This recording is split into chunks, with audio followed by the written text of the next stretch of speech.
میرا سوال یہ ہے کہ رزق مقرر ہے یا رزق دعا سے بڑھتا ہے؟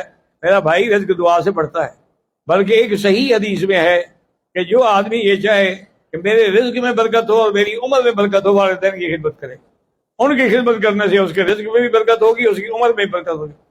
تو اس لیے لوگوں کو شبہ ہوتا ہے کہ جی جب تقدیر فیصلہ کر چکی ہے تو تقدیر میں یہی لکھا ہوتا ہے کہ اگر یہ نیکی کرے گا ہم اتنا رزق بڑھا دیں گے، اگر نہیں کرے گا تو نہیں بڑھائیں گے۔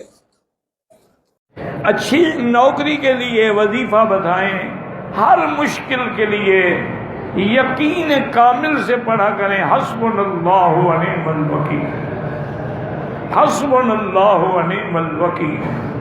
اور اللہ کے قرآن کا وعدہ ہے کہ من یتوکل علی اللہ فہو حسبہ، جو اللہ پر بھروسہ کرتا ہے اللہ اس کے لیے راستے کھول دیتے ہیں۔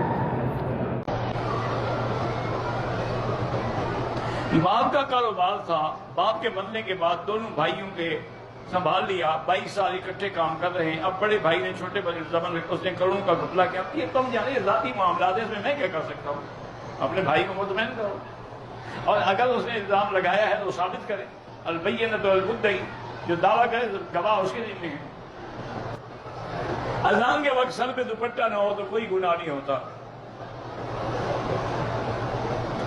عورتوں کے لیے ننگے سر اگر زبانی تلاوت کریں کر سکتی ہیں، بہتر یہی ہے کہ نہ کریں، ادب کا تقاضا ہے، اور نہ کر سکتی ہیں۔